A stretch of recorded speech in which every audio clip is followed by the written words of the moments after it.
నమస్తే, నేను మీ అశ్విని కుమార్. కాంగ్రెస్ పార్టీకి దెబ్బ మీద దెబ్బ తగులుతోంది. అట్లాగే కాంగ్రెస్ కూటమి విచ్ఛిన్నమవుతోంది. ఎవరు ఊహించలేదు. ప్రాంతీయ పార్టీలన్నీ కూడా, ముఖ్యంగా వెస్ట్ బెంగాల్లో తీసుకుంటే టీఎంసీ పార్టీ, అట్లాగే మహారాష్ట్రలో ఉద్ధవ్ శివసేన, ప్రస్తుతం ఉత్తరప్రదేశ్లో సమాజ్వాదీ పార్టీ, ఇవన్నీ కూడా చీలికల వైపు దారితీస్తున్నాయి. అనూహ్యంగా ఎన్డీఏకి మద్దతు కూడా తెలుపుతున్నాయి. కాంగ్రెస్ పార్టీ అస్సలు ఊహించలేదు. 2029లో మాదే గెలుపు అంటూ రంగంలోకి దిగిన రాహుల్ గాంధీకి ఎదురు దెబ్బలు బాగా తగులుతున్నాయి. అందులో జార్ఖండ్ రాష్ట్రం నుంచి అందిన వార్త ఒక పెద్ద భూకంపం అని చెప్పచ్చు. రాహుల్ గాంధీకి, మల్లికార్జున్ ఖర్గేకి పూర్తిగా ఎవరు ఊహించని విధంగా బీజేపీ మద్దతు ఇచ్చిన ఇండిపెండెంట్ అభ్యర్థి పరిమల్ నత్వాని రాజ్యసభకి ఘన విజయం సాధించి ఎన్నికయ్యారు జార్ఖండ్ నుంచి. అసలు ఇది ఎలా జరిగింది?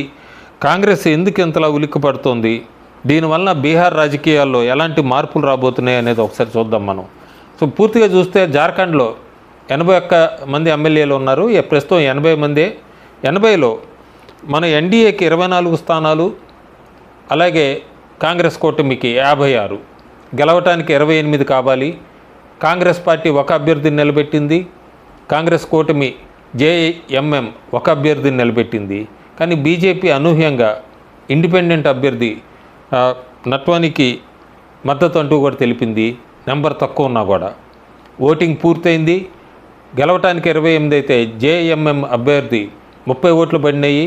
సాలిడ్గా జేఎంఎం పార్టీ నుంచి 30 ఓట్లు పడటంతో అతని గెలుపు ఈజీ అయింది. కాంగ్రెస్ పార్టీ నిలబెట్టిన అభ్యర్థికి కేవలం 20 ఓట్లే పడినాయి. ఎన్డీఏ మద్దతు ఇచ్చిన ఇండిపెండెంట్ అభ్యర్థికి 30 ఓట్లు వచ్చాయి. కానీ అందులో 2 ఓట్లు ఇన్వాలిడు. కానీ గెలవటానికి 28 సరిపోయింది. 28తో బీజేపీ లేదా ఎన్డీఏ మద్దతు ఇచ్చిన ఇండిపెండెంట్ అభ్యర్థి పరిమల్ నత్వాని విజయం సాధించారు. ఈ ఎన్నికల్లో ఎమ్మెల్యేలు అందరూ కూడా ఓటేశారు, ఫుల్ టర్నౌటు. కానీ కొందరు తమ పార్టీ లైన్ దాటి వేరే వాళ్ళకి ఓటేయటం, అంటే క్రాస్ ఓటింగు, అలాగే కొన్ని ఓట్లు చెల్లకుండా పోవటం, దీంతో మొత్తం కాంగ్రెస్ పార్టీ సీన్ రివర్స్ అయిందని చెప్పొచ్చు. ఈ ఫలితంతో కాంగ్రెస్ పార్టీ తీవ్ర దిగ్భ్రాంతికి గురైంది. కాంగ్రెస్ అధ్యక్షుడు మల్లికార్జున్ ఖర్గే పిఏ అయిన ప్రణవ్ ఝా ఇక్కడ అభ్యర్థిగా నిలబెట్టారు. ఘోరంగా ఓడిపోయాడు. కేవలం 20 ఓట్లు మాత్రమే రావడంతో ఇండియా కూటమిలోని లోకలన్నీ కూడా ఇప్పుడు బయటపడుతున్నాయి. ఇది కేవలం ఓటమి మాత్రమే కాదు, కాంగ్రెస్ పార్టీకి పెద్ద అవమానం. తమ సొంత కూటమిలోని ఆర్జేడీ లెఫ్ట్ పార్టీ ఎమ్మెల్యేలు క్రాస్ ఓటింగ్ వేసి తమను ముంచేస్తారని కాంగ్రెస్ అస్సలు ఊహించలేదు. రాజకీయ విశ్లేషకులందరూ కూడా దీన్ని భారీ కేల, అంటే పెద్ద పొలిటికల్ గేమ్ అని పిలుస్తున్నారు దీన్ని. కాగితం మీద చూసుకుంటే ఎన్డీఏకి 4 సీట్లు తక్కువగా ఉన్నాయి. అయినా సరే వాళ్ళు విజయాన్ని అందుకున్నారు. మెజారిటీ లేని రాష్ట్రంలో తమకు అనుకూలంగా ఫలితాలని ఎలా తిప్పుకోవాలో కూడా బీజేపీకి బాగా తెలుసని ఈ జార్ఖండ్ రాజ్యసభ సీటు గెలుపు మళ్ళీ ఒకసారి నిరూపించింది. కూటములు ఎప్పుడైనా విచ్ఛిన్నం కావచ్చు, నమ్మకాన్ని గుడ్డిగా నమ్మలేమని కాంగ్రెస్కు ఈ ఎన్నిక ఒక గుణపాఠం చెప్పిందని చెప్పచ్చు. ఈ జార్ఖండ్ షాక్కు తాలూకా వైబ్రేషన్స్ అప్పుడే పక్కనే ఉన్న బీహార్లో కూడా కనిపిస్తున్నాయి. అక్కడ ఆర్జేడీ కాంగ్రెస్ ఈ రిలేషన్ బంధం దాదాపు తెగిపోయిందని చెప్పచ్చు మనం. ప్రస్తుతం జార్ఖండ్లో ఆర్జేడీ ఎమ్మెల్యేలు క్రాస్ ఓటింగ్ చేయడంతో వారి మధ్య ఉన్న నమ్మకం, ఈ సమన్వయంపై పెద్ద ప్రశ్నలు కూడా తలెత్తున్నాయి.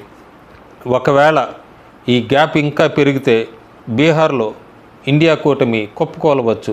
2029 జనరల్ ఎలక్షన్స్ లెక్కల ప్రకారం బీహార్ కూడా చాలా ఇంపార్టెంట్, కీలకమైన రాష్ట్రం అని కూడా చెప్పచ్చు మనం. ఈ పరిమల్ నత్వాని అసలు ఎవరు ఈయనంటే బీజేపీ మద్దతుతో ఇండిపెండెంట్ అభ్యర్థిగా బరిలోకి దిగిన నత్వానీకి రాజ్యసభ రాజకీయాలు ఏం కొత్త కాదు. కానీ ఆయన విజయం ఒక సంకేతం. ఇండిపెండెన్స్ ద్వారా కూడా బీజేపీ తన పట్టును ఎలా సాధించగలదు అన్నది ఇది చూపించినట్టయింది. ఈ గెలుపుతో రాజ్యసభలో ఎన్డీఏకి బలం మరింత పెరిగింది.